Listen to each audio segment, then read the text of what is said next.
अस्सलाम वालेकुम। मेरा नाम है मोहम्मद ज़फ़र अली और आप लोग देख रहे हैं चैप्टर नंबर 4 बायोलॉजी क्लास 9।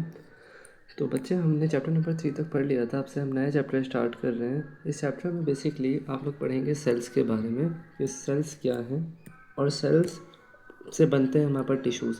अच्छा बच्चे, इस चैप्टर में ना बेसिकली पहले बात की गई है इस चैप्टर की सेल की हिस्ट्री को लेकर कि सेल डिस्कवर कैसे हुआ। अब मेरा आप लोगों से सवाल है, सेल की आंखों से नज़र आता है? आप बोलेंगे सर देखा तो नहीं है कभी अपने आंखों से सेल। तो जाहिर सी बात है बच्चे, आंखों से सेल नज़र नहीं आता, क्योंकि सेल क्या होता है, बेहद स्मॉल होता है, बेहद छोटा होता है, माइन्यूट होता है। वो नेकेड आइज से नज़र नहीं आ सकता। इसलिए हमें किसकी ज़रूरत पड़ती है? माइक्रोस्कोप की। माइक्रोस्कोप क्या करता है, छोटी से छोटी चीज़ों को बड़ा कर देता है और बड़ा करके दिखाता है। सही है। तो हमारे पास सबसे पहले किसकी डिस्कवरी हुई? हमारे पास डिस्कवरी या इन्वेंशन हुई, सॉरी इन्वेंशन बेटर वर्ड है। सबसे पहले किसकी इन्वेंशन हुई? हमारे पास माइक्रोस्कोप की। और जब माइक्रोस्कोप की इन्वेंशन हुई उसके बाद छोटी से छोटी चीज़ों के बारे में पढ़ना इतना आसान हो गया और वहीं से हमारे पास आइडिया आया सेल का। सही है। तो इस चैप्टर में कितने क्वेश्चन हैं आप लोग एक बार देख लें। पहला क्वेश्चन हमारे पास माइक्रोस्कोप के ऊपर है। माइक्रोस्कोप कैसे मतलब इन्वेंट हुआ और उसने क्या रोल प्ले किया सेल की डिस्कवरी में। फिर सेल के ऊपर टॉपिक है, सेल का स्ट्रक्चर क्या होता है और उसके फंक्शंस क्या होते हैं। फिर सेल की टाइप्स हैं कि एक सेल हमारा प्रोकैरियोटिक होता है और एक यूकैरियोटिक होता है, इनके बीच के डिफरेंसेस। और सेल में मौजूद पाए जाने वाले स्ट्रक्चर्स का क्या स्ट्रक्चर है, उनका क्या फंक्शन है। सही है। सेल का साइज, शेप और बाकी सारी चीज़ें। और इसमें ट्रांसपोर्ट का भी जिक्र है, एक्टिव पैसिव ट्रांसपोर्ट क्या होती है। और फिर फाइनली हमारे पास क्या आ जाता है, टिश्यूज आ जाते हैं। ठीक है बच्चे, तो इस चैप्टर में ये सब है। इस चैप्टर को हम क्वेश्चंस के हिसाब से पढ़ेंगे। तो पहला चैप्टर, पहला क्वेश्चन मतलब पहला पार्ट इस चैप्टर का अभी हम स्टार्ट करेंगे। तो यहाँ पे एक पिक्चर दी हुई है इन्होंने। बेसिकली इस पिक्चर में ये बताया गया है कि हमारी बॉडी में सेल हर जगह पाए जाते हैं। जैसे कि ये देखो, ये हमारी बॉडी का एक सेल है। सही है। ये हमारे पास कहाँ, हमारे स्मूथ मसल्स में भी पाए जाते हैं। इवन हमारे रेड ब्लड सेल्स हैं वो, उसके अंदर भी क्या होते हैं, सेल होते हैं। अच्छा, आप लोगों को एक चीज़ बताता हूँ। सेल आप लोगों को पता चल गया होगा अब तक कि हमारे पास cell is the basic structure and functional unit of cell life. लेकिन जो सेल होते हैं ना, वो हमारी पूरी बॉडी में फैले हुए तो हैं, पर वो सेल आपस में एक दूसरे से अलग हैं। मिसाल के तौर पे ज़रा इधर देखें, ये ब्लड का सेल है, ये हमारे पास क्या है, एक आरबीसी है, रेड ब्लड सेल। क्या ये एकदम सेम है नर्वस सेल की तरह? ये नर्वस सेल है हमारे पास। आप बोलेंगे नहीं सर, ये तो एकदम अलग चीज़ है और ये एकदम अलग चीज़ है। हाँ बच्चे, हैं तो दोनों अलग चीज़, पर हैं क्या दोनों के दोनों? सेल। तो सेल जहाँ पे पाया जाता है, जिस लोकेशन पे पाया जाता है, वो उस तरह का होता है। मिसाल के तौर पे ब्लड सेल्स अलग होते हैं, नर्वस सिस्टम में पाए जाने वाले सेल्स अलग होते हैं, किडनी के अंदर पाए जाने वाले सेल्स अलग होते हैं, लंग्स के अंदर पाए जाने वाले सेल्स अलग होते हैं। सही है। पर ये सारे ऑर्गन्स बनते किनसे हैं? सेल से बन के बनते हैं। मिसाल के तौर पे नेफ्रॉन हमारे अंदर क्या है, किडनी के अंदर एक सेल है। नेफ्रॉन मिलेंगे तो हमारे पास किडनी का टिश्यू बनेगा, और फिर किडनी के टिश्यूज़ मिलेंगे तो वापस क्या बनेगा, किडनी।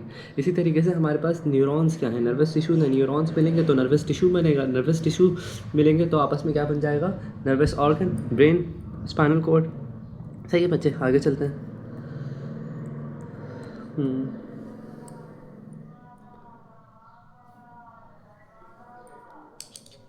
सही है। यहाँ पे इस चैप्टर में बस ये बात की गई है कि हमारे पास जिस तरीके से हम देखते हैं किसी इमारत, कोई इमारत बनी हुई होती है बिल्डिंग ब्लॉक से, तो इस तरीके से हम किसी अगर लिविंग ऑर्गेनिज्म को देखते हैं तो उसके अंदर भी बिल्डिंग ब्लॉक होता है। वो बिल्डिंग ब्लॉक क्या है उसके लिए, वो उसके लिए सेल है। इस तरीके से हम देखते हैं कि हमारे आसपास जो जंगलात हैं वो झाड़ियों घास फूस से बने हुए। इस तरीके से हमारी बॉडी भी किससे बनी हुई है, जितने भी लिविंग ऑर्गेनिज्म हैं उनकी बॉडी बनी हुई है सेल्स से। सही है। यहाँ पे लिखा हुआ है we and the world around us, यानी हमारे आसपास के लोग, हमारे आसपास के जानदार सब किससे बने हुए हैं, they are made up of cells. और उन सेल्स को हमें देखने के लिए बस किसकी ज़रूरत है, कुछ माइक्रोस्कोप की ज़रूरत है। सही है। तो अब बात करते हैं माइक्रोस्कोप के बारे में। जो पहला बंदा था ना, जो पहला बंदा था जिसके बारे में ये कहा जाता है कि इसने माइक्रोस्कोप को प्रेजेंट किया था, वो है हमारे पास ज़ेकरिया जेनसन। हालांकि सबसे ज़्यादा क्रेडिट वॉन लीवन को मिलता है क्योंकि इसने बहुत अच्छा मॉडल पेश किया था माइक्रोस्कोप का। मतलब इसका माइक्रोस्कोप बहुत क्लिनिकली सिग्निफिकेंट था, बहुत अच्छा था।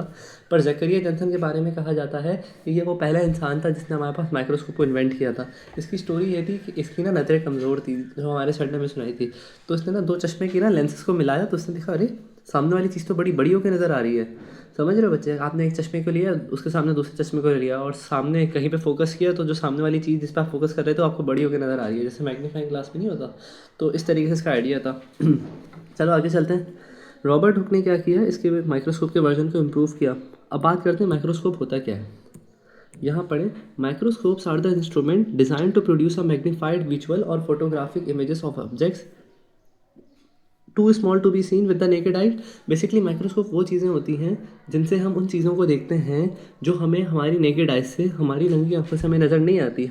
मतलब उसके लिए आपको माइक्रोस्कोप लगाना ज़रूरी है और वो उसकी फोटोग्राफिक इमेजेस प्रेजेंट करती हैं। माइक्रोस्कोप में दो चीज़ें होती हैं, एक होती है उसकी मैग्नीफिकेशन और एक होती है उसकी रेजोल्यूशन। मैग्नीफिकेशन के वो माइक्रोस्कोप कितना जूम कर सकता है, इनलार्जमेंट ऑफ इमेज। जैसे ज़रा अगर मैं आप लोगों को इनलार्जमेंट करके दिखाऊँ, जूम इन करके दिखाऊँ, मतलब ये सही है। तो ये एक हमारे पास क्या थी, इनलार्जमेंट। और दूसरी चीज़ हमारे पास क्या है, ये तो मैग्नीफिकेशन थी। दूसरे नंबर में हमारे पास क्या था, रेजोल्यूशन। रेजोल्यूशन कहते हैं क्लैरिटी ऑफ इमेज को। किसको, क्लैरिटी ऑफ इमेज या ऑब्जेक्ट। यानी दो दो सेपरेट स्ट्रक्चर्स आपस में एक दूसरे से कितना अच्छे सेपरेट हैं। जैसे मेरा पेन देखिएगा, क्या आपको ये दोनों आपस में चिपके हुए नज़र आ रहे हैं या जुड़े हुए नज़र आ रहे हैं? इस चीज़ का क्या नाम है, रेजोल्यूशन। जितनी ज़्यादा अच्छी रेजोल्यूशन होगी आपको उतना दूर दूर नज़र आएंगे आपस में। सही है बच्चे। तो हमारे पास मैग्नीफिकेशन किस पे डिपेंड करती है, एमसीक्यूज़ में आ सकता है। जितने ज़्यादा नंबर ऑफ लेंसेज होंगे उतनी ज़्यादा हमारे पास अच्छी मैग्नीफिकेशन आएगी। इसी तरीके से हमारे पास रेजोल्यूशन किस पे डिपेंड करती है, पावर ऑफ माइक्रोस्कोप पे। आगे चलते हैं। अच्छा, मैग्नीफिकेशन। और अब ज़रा मुझे चीज़ बताओ, आपको सेल्स के बारे में स्टडी करना है, माइक्रो ऑर्गेनिजम्स के बारे में, मतलब माइक्रोस्कोपिक चीज़ों के बारे में स्टडी करना है, तो जाहिर सी बात है ना, आपको एक तो मैग्नीफिकेशन चाहिए और वो आप उनको अच्छे से स्टडी कर पाओ, उसके लिए आपको रेजोल्यूशन चाहिए। तो दोनों का दोनों अच्छा होना हमारे पास ज़रूरी है। सही है। अब ज़रा एक चीज़ बताओ, अच्छा यहाँ पे एक फैक्टर लिखा हुआ है, if you want a clear picture of something less than of 0.1 millimetre कह लो। इसका मतलब बेसिकली इस पैराग्राफ का मतलब ये है कि ऐसे माइक्रोस्कोप का क्या ही फ़ायदा जिसकी मैग्नीफिकेशन तो बहुत है पर उसमें कोई रेजोल्यूशन ही नहीं है, पिक्सल्स फटे फटे आ रहे हैं। आपने जैसे जूम इन किया पिक्सल्स फट गए। सही है, ब्लरी इमेज। तो क्या स्टडी कर पाओगे आप। सही है, आगे चलते हैं। दो तरह के हमारे पास माइक्रोस्कोप होते हैं। मैं तेरा बुक का पहले अपने आप से पहले आपको खुद से बताता हूँ, फिर आपको बुक का टेक्स्ट बताऊँगा। हमारे पास दो तरह के माइक्रोस्कोप होते हैं, एक होता है लाइट माइक्रोस्कोप और एक होता है इलेक्ट्रॉन माइक्रोस्कोप। लाइट माइक्रोस्कोप में हमारे पास बीम ऑफ लाइट इस्तेमाल होती है। हमारे पास क्या इस्तेमाल होती है, बीम ऑफ लाइट। जैसे आप यहाँ पे देखें, ये जगह देख रहे हैं, इसको हम कहते हैं ल्यूमिनेटर। यहाँ से बीम ऑफ लाइट ऊपर जाती है और फिर यहाँ पे हमारे पास जो हमारा आई पीस लगा हुआ है, वो सॉरी आई पीस बोल रहा हूँ, हमारे जो लेंसेज लगे हुए हैं वो इसको कैप्चर करते हैं और ये हमें आई पीस में हमारा रिजल्ट मिल जाता है। ये जगह देखें, ये यहाँ से आपको रोशनी निकलते हुए नज़र आ रही होगी, ये क्या है हमारे पास, लाइट। इसीलिए इसको हम क्या कहते हैं, लाइट माइक्रोस्कोप। और ये हमारे पास क्या था, हमारे पास ऑब्जेक्टिव लेंसेज। और यहाँ पे क्या है, मेन लेंस, जिस लेंस को हम क्या कहते हैं, आई पीस। अच्छा, इसकी मैग्नीफिकेशन ना कैसे डिटरमाइन होती है, आई पीस को की मैग्नीफिकेशन को हमने मल्टीप्लाई कर दिया ऑब्जेक्टिव लेंस की मैग्नीफिकेशन से। पढ़ लेते हैं। मिसाल के तौर पे इधर देख लो, जनरली जो ऑब्जेक्टिव लेंस होते हैं ना उनकी मैग्नीफिकेशन 4x 10x 40x होती है, जबकि जो आई पीस की मैग्नीफिकेशन होती है वो हमारे पास कितनी होती है, 10x होती है। अब ज़रा सुनना, इधर ज़रा सुनना, इसकी इसकी हमारे पास क्या है, इसकी हमारे पास मैग्नीफिकेशन कितनी है, 4, 10 और 40। और आई पीस की मैग्नीफिकेशन कितनी है, 10। जब आप 4 पे सेट करोगे तो आपको ऊपर इमेज कितनी मैग्नीफाई मिलेगी, ये 10 से मल्टीप्लाई होगी 40। जब आप 10 पे सेट करोगे तो आपको इमेज कितनी मैग्नीफाई मिलेगी, 100। जब आप 40 पे मैग्नीफाई करोगे तो आपको इमेज कितनी मिलेगी, 400। सही है। यहाँ पे लिखी गई यही बात कि आई पीस से मल्टीप्लाई होने के बाद ये मैग्नीफिकेशन 10x हो जा रही है, क्योंकि आई पीस कितना था, 10x था। तो 4x हो जाएगा हमारे पास क्या, 40x। 10x हो जाएगा कितना, 100x। एंड 40x कितना हो जाएगा, 400x। कुछ मुश्किल नहीं था इसमें, आगे चलते हैं। हाँ जी, अब ज़रा सुनना, हमारे पास ये तो था लाइट माइक्रोस्कोप जिसकी आपने हाईएस्ट रेजोल्यूशन देखी कितनी थी, 400x। इलेक्ट्रॉन माइक्रोस्कोप में एक डिफरेंस ये है कि उसमें हम लाइट को यूज़ कर रहे थे, लाइट को। इसमें हम किसको यूज़ करेंगे, इसमें हम यूज़ करेंगे बीम ऑफ इलेक्ट्रॉन को। और इलेक्ट्रॉन बहुत छोटे होते हैं जिसकी वजह से बहुत हाई रेजोल्यूशन पिक्चर बनती है। सही है। और ना सिर्फ इलेक्ट्रॉन माइक्रोस्कोप से आप सिर्फ सेल को पढ़ सकते हो, बट सेल के अंदर जितनी भी चीज़ें हैं ना, आप उन सबको पढ़ सकते हो, क्योंकि इलेक्ट्रॉन सबसे ही छोटा होता है और जब उन चीज़ों से टकराता है तो उनका एक शेडो बन जाता है। जैसे इधर देखो, ये सारे सारे सेल नहीं है, ये सेल नहीं है बच्चे, ये सेल के अंदर का स्ट्रक्चर है। और ये देखो साइज़ कितना कम है इसका, 1 नैनोमीटर, 1 नैनो। और इसका देखो कितना है, 25 नैनोमीटर। ये इतना छोटा, मतलब इतनी छोटी छोटी चीज़ों को भी बारीकी से निकाल सकता है। इसकी एग्जांपल ऐसे ही समझ लो जैसे एक छोटा सा सिक्का कंपेयर टू बुर्ज खलीफा। तो ये इतनी ज़्यादा इसकी मैग्नीफिकेशन होती है। अब ज़रा सुनना, इलेक्ट्रॉन माइक्रोस्कोप की रेजोल्यूशन क्या होती है हमारे पास 0.2 नैनोमीटर, यानी 0.2 नैनोमीटर तक जाते जाते इसकी रेजोल्यूशन अच्छी रहती है, मतलब वो दो ऑब्जेक्ट्स को अच्छे से सेपरेट कर सकता है। और मैग्नीफिकेशन बच्चे कितनी होती है, 2.5 लाख टाइम्स, मतलब 250,000 टाइम्स। बेचारे लाइट माइक्रोस्कोप की कितनी थी, उसकी तो सिर्फ 400 थी, और इसकी इसकी कितनी है, 2.5 लाख। बेटा कहाँ 400, कहाँ 2.5 लाख। पूरे कराची में ना 2 जगह पर है इलेक्ट्रॉन माइक्रोस्कोप, एक तो आपका KU में और एक शायद दाऊद में, मुझे कंफर्म नहीं पता, आप लोग चेक कर लिएगा। 2 तरह के वो माइक्रोस्कोप होते हैं हमारे पास, इलेक्ट्रॉन माइक्रोस्कोप। एक होता है स्कैनिंग इलेक्ट्रॉन माइक्रोस्कोप और एक होता है ट्रांसमिशन इलेक्ट्रॉन माइक्रोस्कोप।